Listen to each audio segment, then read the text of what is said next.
Hi, asawa ko. Kumusta ka? It has been 60 days since you left for heaven to be with God. Sobrang miss kita, asawa ko. Sobra, sobra. Every day yon, every time. Anyway, guys, today is October 25, 2025, 9:31 in the evening. And today I'm making this video because I want to talk to my wife. I just want to give her updates on what's happening na 60 days na kasi. So ano na ba yung nangyari sa loob ng 60 days? So asawa ko, eto, miss na miss kita, miss na miss ka namin, lahat ng tao nami-miss ka. First of all, ito, naging active ako sa social media, sa Facebook, I want to share how important mental health is.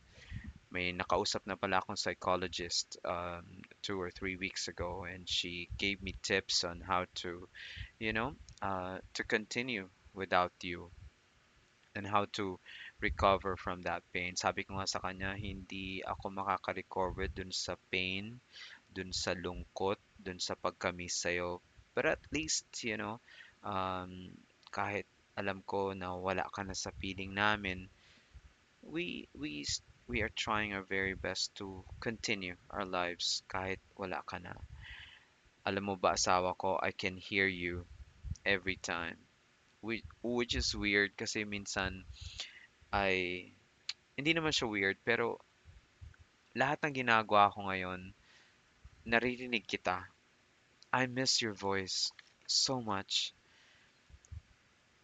Halimbawa, kanina naglaba ako ng mga ng mga damit ko, damit namin ng mga bata dito, and kapag naglalagay ako ng damit sa washing machine, you would say palagi na, oh, bilangin mo yung laman ng damit, ayusin mo bago mo ilagay sa washing machine. Make sure na magkakasama yung puti, yung mga pantalon, yung mga shorts. Yun yung mga small things na palagi kitang naaalala. You would always say na dapat perfect yung mga bagay na ginagawa mo kasi gawin mo na and make it sure na perfect na. Um, Umiiyak pa rin ako minsan. Umiiyak ako kasi sobrang miss na miss kita. Sobra. Sobrang sobra. Yung next na update ko sa iyo, asawa ko, is about ate. She is now 36 weeks pregnant. Manganganak na siya anytime. May sined nga siyang video today lang. Gumagalaw yung apo natin do sa video. I'm gonna share it online din. Iba yung pakiramdam ko, asawa ko. Umaapaw yung emotions of excitement, emotions of sadness.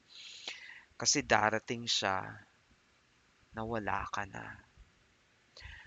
We will definitely tell yung apo natin a lot of stories about you.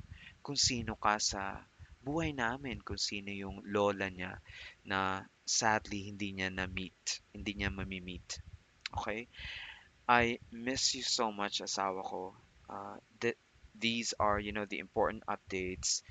After you passed away, after mailibing ka namin, I went back dito sa bahay natin, dito sa maliit na bahay natin. And mahirap kasi lahat ng bagay dito ay naglalarawan sa'yo. It brings a lot of memories here. Palagi ako mag-isa dito for 5 days. Ako yung mag-isa dito. So, nandito si Jeff dumarating siya ng Saturday evening, tapos bumabiyahe siya pabalik sa Cavite ng sometimes, Sunday or no, Monday morning or sometimes Tuesday morning. So, sobra kitang nami-miss. Meron lang akong request sa iyo. Please continue to pray for us, for all of us here. Mahal na mahal kita, asawa ko. I want to tell you something nga pala. I don't want to forget this. Si Mama Portia is um, meron ding nararamdaman, and I want you to pray for her, to pray for Mama Portia. And sana maging maayos yung kalusugan niya, maging maayos lahat ng mga um, yun ang mga medical laboratories maging maayos, maging lahat ng gamot na inuman niya maging maayos for her. So these are the updates asawa ko. So my friends online, this is the open message or the open updates na binibigay ko sa asawa ko. This is her 60th day after her passing, after she left everybody here. So, um, sobrang sakit, sobrang namimiss ko siya, sobra. Namimiss ko siya every day. And for sure, um, hindi na to magbabago. I mean, this is gonna be forever. This is going to be me forever and for the rest of my life dito sa mundo. And I love her. Please share this video online para makatulong tayo sa mga tao din na nawalan ng spouse, nawalan ng asawa, nawalan ng family member. And I hope that these videos that I'm sharing online can help heal and can help restart our lives again, their lives again. So thank you guys. We're gonna see you next time with more videos. I'll see ya. Bye guys.